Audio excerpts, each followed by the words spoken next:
Tole, nagaa fi araarri jaalalli waaqayyoo dachaa daddabalee isiniif haa baay'atu. Kabajamtootaa fi hordoftoota jaalannii shoo akkam jirtan nagaa keessanii.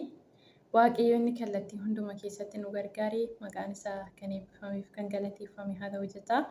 Baga eeggamtanii gargaaramtanii yeroo sa'aatii kana keessanii gooftadhaaf haa galatu. Ani obboleettiin keessan nagaa guutuu irraa afaan qaba. Inni madda nagaa keenya ta'e waaqayyo galataaf ulfina argatu jechaa. Egaa viidiyoodhaan isinirraa tureen jira. Gooftaan baraaf jireenya keessan haa eebbisu. Tole gara mana jaalannii shoo kan dhuftan haaraa jechuudha. Yuutuubii kana sabiskiraayib godhaatii maatii ta'a. Laayik godhaa akkasuma immoo yaada keessan koomentii irratti barreessaa. Warroonni immoo ittiin jalqaba turtan viidiyoo kana laayik gochuudhaan jalqaba. Gooftaan sin haa eebbisu hiriyoota keessan biraan gahaa jechuun jaalladha.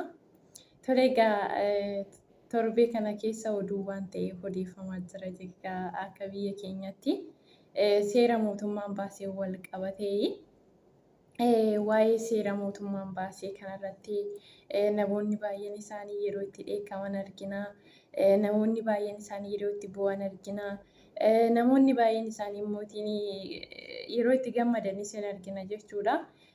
Kana lamaan keessatti egaa keessattuyyuu seerri mootummaa yeroo ammaa kana guyyaadhaa gara guyyaatti jijjiiramaatii akka oolu baay'ee argaatiin jira. Waaqayyo mootiin gaariidha. Seerri kun egaa kan harka namaati kan jijjiiramu. Seerri waaqayyo garuu yeroo hundumaayyuu hafee jiraata hin jijjiiramu jechuudha. Fidalli tokko hin badu akkuma jedhu sagalee waaqayyoo. Seerri harka mootummaa yookiin mootota biyya lafaa garuu guyyaadhaa gara guyyaatti jijjiiramaatii deema jechuudha. Kan hin jijjiiramne garuu waa tokkotu jira. Innis immoo sagalee waaqayyooti jechuudha. Kan yeroo hundumaa dhaabbatee hafu waa'ee keenyaa fi abdii inni nuu ta'u jechuudha. Egaa macaafni qulqulluun abdii jireenya keenyaati. Kiristoosiin kallattiin nuti waaqayyoon ittiin arginu karaa sagalee waaqayyooti jechuudha. Maaliif karaa sanaan waaqayyoon beekna waan ta'eef sagalee waaqayyootti gaafa firoomne wanti biyya lafaa irratti hamma ta'aa jiru kamiyyuu yoo wal mammakee yoo akka barbaadeyyuu ta'e nuti nu raasuu hin danda'u jechuudha. Kan immoo akka yaada waaqayyootti jireenya keenya irratti wanti hundumtuuyyuu hin ta'a waan ta'eef isiniin jechuu jaalladha. Egaa kanumatti aansuudhaan waa'ee seeraa keessattuu maallaqa ilaalchisee akkasumallee mana ilaalchisee seerri bahee jira. Seera kana egaa karaa afaan Amaariffaatiin jechuudha. Seenaa kanan dhagayan illee mataa kootiin karaa miidiyaalee garaagaraatiin darbaatiin jira waan ta'eef. Egaa namoonni baay'een immoo qabeenya koo mana koo maaloo koo birrii koo jedhanii eenyurratti kan akkas raawwatu maallaqa hammamii warra qabanidha mootiin seerri kun kan irratti tumameetii jiru jenneetu adda osoo hin baasin waan baay'ee isaa yeroo itti odeeffamaa jirudha jechuudha. Seerichi bahee dhuguma bahee garuu seerichi sun immoo akkaataa qaba jechuudha. Dambii qaba, keeyyata qaba jechuudha. Haala hundumaa keessattuu kan ittiin deemamu malee caluma jedhameetii miti waan ta'eef akkaataa sanattiin nuti illee beekne maalidha kan jedhu jennee yoo hubanne hubannaadhaan qalbeeffannedha jechuudha wanta tokko. Egaa wanti ba'e kuni keessattuu namoota maallaqa birrii miliyoona 5 ol warra qabanidha. Isaan kanaa fi akkasuma immoo mana seera qabeessa baay'ee waa'ee mana waa'ee lafaa kanarratti ani baay'ee isaa gaariidha jedheen fudhadha. Akkasuma immoo waa'ee qabeenya yoo ta'e namoonni baay'een malaammaltummaadhaan hojjetaa mootummaa kan ta'e malaammaltummaadhaan lafarratti qabeenya garaagaraa kuufatanii kan jiran baay'eetu jira waan ta'eef anisa kana nan deeggara jechuudha. Maaliif qabeenyi sun eessaa dhufee akka hin beekne namni tokkichi maallaqa baay'ee qaba. Namni tokkichi iddoo baay'eedhaan mana qaba. Namni tokkichi qabeenya kuufatee jira. Garuu kun immoo kan mana tokkichaa yoo hin qabne namni tokkichi iddoo meeqaatti qaba jechuudha. Isa kanarratti mootummaan yoo hojjete gaariidhaan jedhaani. Mikinaatu yeroo baay'ee waa'ee lafaati warroonni waannaa limaati mareetinaa limaati irratti warroonni hojjetan jiru jechuudha. Waa'ee lafaa warroota isaan ilaallatu akkasumas immoo waa'ee lafa irratti warra hojjetan jechuudha. Isaan kuni warroonni muusinnaadhaan hojjetan baay'een isaanii jiru. Namoota baay'eetu hidhameen illee kanan beeku jechuudha. Kanaan dura dhimma lafaatiin wal qabate. Isa kana seera qabeessa yoo godhe mootummaan gaariidha jechuudha. Maaliif eessaa fide namni sun qabeenyi sun eessaa dhufe maaliif namoota dhuunfarraa saamamee namni dhuunfaa immoo kan biraa yeroo fudhatu mootummaadhaaf ta'a jedhamee namni dhuunfaa yeroo itti saamu jira jechuudha. Innaa isa kana to'annoo jala oolchuun isaa baay'ee gaariidha jechuudha akka kootitti. Kana hundumaa keessatti garuu warroonni mootiin maallaqa keenya mana keenya maaloo keenya jettanii maallaqa miliyoona 5 ol warra ta'edha malee akkasumaan cal jedhee miti kan seerichi kuni bahee miliyoona 5 qabdanis yoo ta'e mootiin kan itti hojjetanii ittiin dadhabdan waan ta'eef isa sanaaf immoo riisiitii qopheeffachuun barbaachisaadha. Cal jedheetuma miti darajaa qaba jechuudha. Akkaataa ittiin fudhatamu qaba. Yoo abbichi sun seera qabeessa baajanni isaa eessaa galii argate galiin isaa eessa jedhamee wanta irratti adeemsifamaa jirudha jechuudha. Namni tokko osoo hin hojjetinuma taa'ee malaammaltummaadhaan duwwaa qabeenya godhachaa kan jiru meeqatu jira waan ta'eef isa kanaaf qulqulleessuudhaaf hin fayyadaa jechuudha. Isa kanarratti yoo hojjete baay'ee bareedaadha. Inni kan biraa mootiin yoo maallaqas ta'e lafas ta'e karaa kanaan yoo hojjetame baay'ee bareeda jechuudha. Akka kootitti nan fudhadha. Zim jedheetuma isaa fakkeenyaaf mana diiguu haadha hiyyeessaa meeqarraa mana diiguu akkasuma mootiin lafa irraa fuudhanii lafa kaasaa ta'e osoo hin kennin namoonni baay'een bo'ootiin jiru jechuudha. Inni kuni xiqqoo ishee hunduma keenya keessa jira waan ta'eef miidhama namarraa hin ga'a. Isa kanarratti qaamni mootummaallee osoo qusannoo godhee gaariidha jechuudha. Namni tokko kan siraa hojjetee lafa bitaa biyya hambaa keessa hojjetee dhugaa dubbachuu fi halkanii fi guyyaa hirriba dhabeetu lafa bitatee mana irratti ijaarrata gaafa dhufee mootiin kun irratti ta'u amma makka abdii nama kutachiisuu fi amma makka nama gaddisiisu dhaloota meeqammoo karaa kanaan dhabaa akka jirru beekamaadha jechuudha. Maaliif biyya hambaa keessa halkanii fi guyyaa hirriba malee hojjetanii bulanii isa sana fidanii yoo dhaqee mootummaan irraa fudhatu baay'uma isaa garaa nama nyaatanii obboloota baay'eetu jira jechuudha. Innaa isa kanarratti garuu nama mormachuudhaani. Kanarraan kan hafe garuu nuti maal gochuu qabna akka kiristaana tokkotti kan jedhuuf immoo obboloonni achi jala jiran jiru waan ta'eef tokkoffaa waaqayyoon kadhachuudha. Waaqayyo galmee kana akka jijjiiruuf jechuudha. Maaliif jennaan galmeen kun harka namaatiin barreeffame waaqayyo irraa gadi bu'e miti jechuudha. Waaqayyo galmee kana akka jijjiirsisus kiristaanni kamiyyuu kadhannaadhaan kan ofiisaas haa ta'u kan ollaasaas haa ta'u waaqayyoon irratti kadhachuudha jechuudha. Kan biraa dhaloonni baay'een mootiin abdii kutannaa kallattii garaagaraatiin jiru obboloota kun. Salamoon yoo argine jechuudha. Macaafa fakkeenya waa baay'ee nu barsiisa waa'ee isaa. Macaafni lallabaa waa baay'ee isaa nu barsiisa. Ana guyyaa irraa taa'ee macaafa lallabaa boqonnaa tokko kaasee amma 3 yeroo dubbisutti wantoota baay'een achi keessatti argadhe jechuudha. Maaliif jalqabatti Salamoon wanta hojjete sanuma hundumaayyuu erga hojjetee xumuree booddee maal jedhe taa'ee ilaaleeti wanti hundumtuu akka waa hin baasne waa'ee hin baasu jedhee lakkaa'utti jalqabee jechuudha. Ilaalaa ogummaan gowwummaarra hin caala garuu mootiin wanta namni ogeessi sun ogummaa waaqayyo irraa fudhate sanaan itti dadhabe maal godhe kana hundumattuyyuu akka waa'ee hin baasnetti deebi'ee yeroo inni itti lakkaa'ee arginaa jechuudha.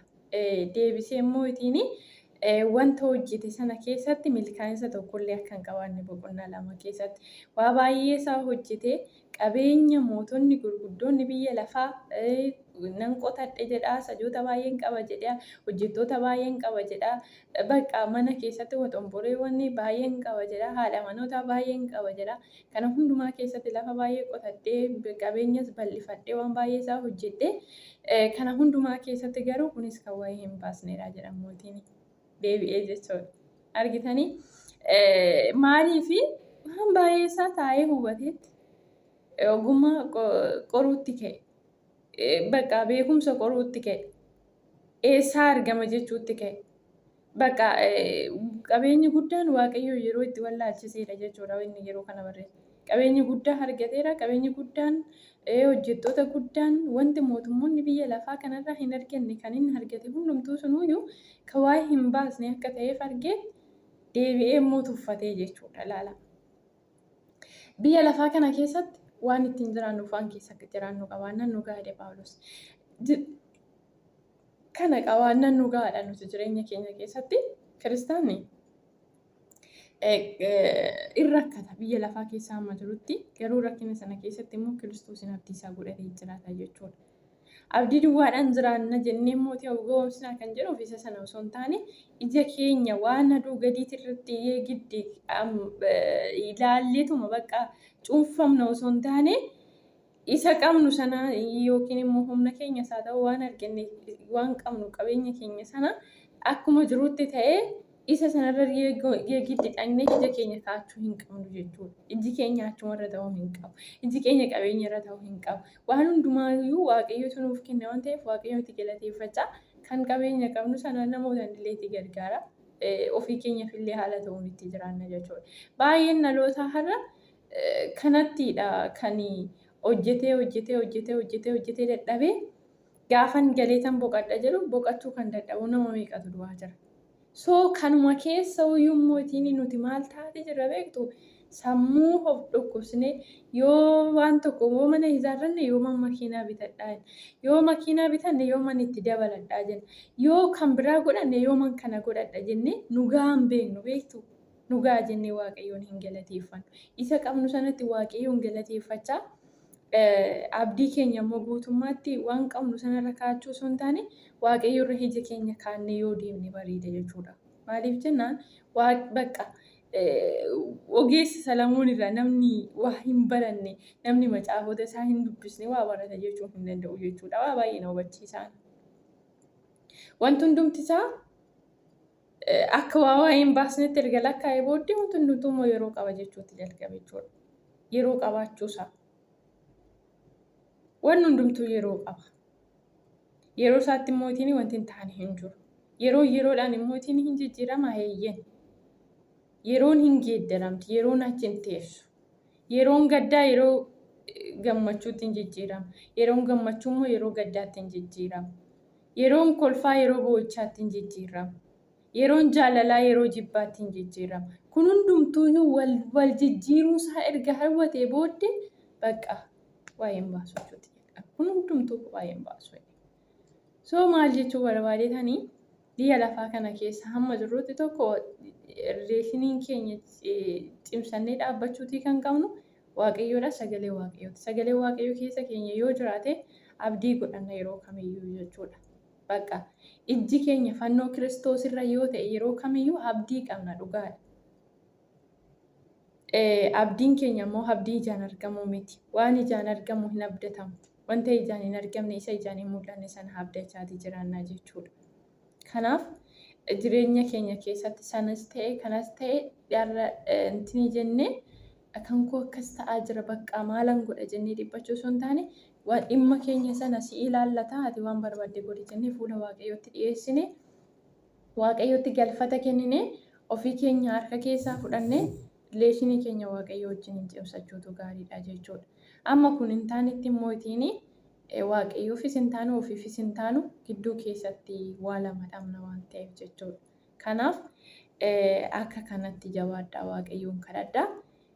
Hunduma caalaa Waaqayyo biyya keenyaaf nagaa akka kennu yaada mootummoonni biyya lafaa murteessan osoo hin taane yaadni Waaqayyo jireenya keenya irratti akka ta'u akkasuma mootiin obboloota dhiphinaa fi rakkina akkanaa mudatee jiruu fi manni isaanii kan jalaa diigamaa jiru bakka kallattii garaagaraatiin wantoota garaagaraa ta'aatii kan jiranii fi Waaqayyootiin cimsinee kadhannee fi bakka guutummaa biyya keenyatti rakkina keessa kan jiru biyya keenyaaf Waaqayyoon kadhannee Waaqayyo iddoo akka nutti godhu Waaqayyo gahee akka nuun jedhu abaarsa biyya keenyaa kana akka kaasu Waaqayyootiin cimnee Waaqayyoon kadhachuudha.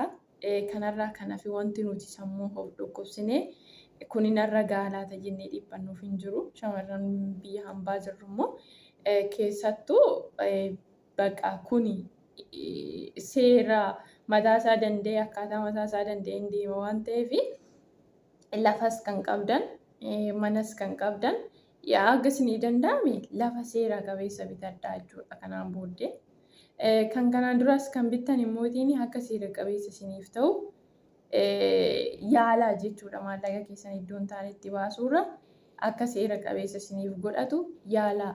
Yeroo lafa bittan immoo kaartaa bilaanii isaa ilaalchisaatii bitaa. Yoo isiniin jedhu warri bilaanii ilaalan jiru jechuudha. Yeroo lafa bittanitti karaatirra ba'amoo karaan irra hin ba'u kan jedhuu fi lakkaanii deemtanii mazzagaajaadhaatii ilaallachuutii qabdu jechuudha. Osoo hin ilaallatiin hin bitinaa. Gaafa ilaaltanii bittan sana karaan irra hin ba'u taanan maaltu ta'a? Lafti keessattuu isiniif hafaa. Seera qabeessa yoo ta'e immoo kaasatu isiniif kennamaa jechuudha. Kanaaf bifa kanaatiin itti deema. Waan gootan godhaa. Yaada Waaqayyoo immoo dhaggeeffadhaa jechuudha. Akka yaada Waaqayyootti dhimmi keessan kamiyyuu akka isiniif golabamuu fi yaada Waaqayyoo raawwachaa yaada Waaqayyoo keessa ta'a. Waaqayyoon na milkeessi jecha Waaqayyoon kadhachaatii deemaa jechuudha. Ofii keenya yoo deemne hin gufanna waan ta'eef. Garuu yaada Waaqayyoo keessa taanee yaada Waaqayyoo raawwachaa yoo deemne milkaa'insi kan keenya. Kanaaf jabaadhaadhaa. Waaqayyoon kadhachuutti cimaadhaa. Waan gootan kamiyyuu Waaqayyoon dhaggeeffachaatii deema. Miilli keessan yaada Waaqayyootiin ala hin tarkaanfatin. Gaafa yaada Waaqayyootiin ala tarkaanfanne jireenyi keenya akka hin taane ta'a waan ta'eef isiniin jedha. Gooftaan sinaa eebbisu. Eebbifamaadha. Viidiyoo kana mootiin sheerii godhaa hiriyoota keessan biraan gahaa. Yaada qabdan mootiin koomentii irratti naaf barreessaa. Gooftaan sinaa eebbisu. Eebbifama. Maaliif waa'ee keessattuu lafaan wal qabatu wantoota tokko tokko gaafis yoo barbaadan gaafadhaa jechuudha. Maaliif wantan beeku isiniif deebisuu nan danda'a jechuudha. Hirra jireessa isaa Waaqayyoon kadhadhaa. Macaafa qulqulluutti dhiyaadhaa. Macaafa qulqulluu dubbisaa. Karaan ittiin Waaqayyoon wal argitan sini isaadha. Waaqayyoon immoo kadhadhaa. Waaqayyoon immoo karaa sana isinitti dhiyaataa jechuudha. Galanni Waaqayyoof haa ta'u.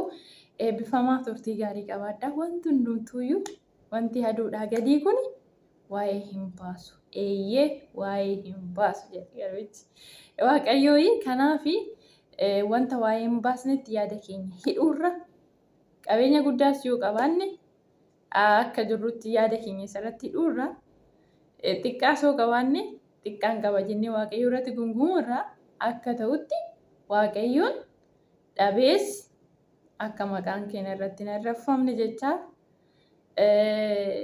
baay'ees immoo argadhee akkansi wallaalle jechaa Waaqayyoon kadhachaatii yoo deemne gaariidha jechuudha. Gooftaan sinaa eebbisu. Eebbifamaa. Macaafni nan isin affeeru lallaba boqonnaa tokko kaasaatii dubbisaa. Sirriitti waan baay'ee isaa keessaa hubachuu dandeessu. Boqonnaa 2 keessatti immoo karaan milkaa'insaa qabeenya akka hin taane qabeenya akka isan milkeessine dubbata. Kanaaf itti dhiyaadhaa dubbisaadha. Gooftaan sinaa eebbisu. Eebbifamaa. Ayyaanni Waaqayyoo isiniif haa baay'atu.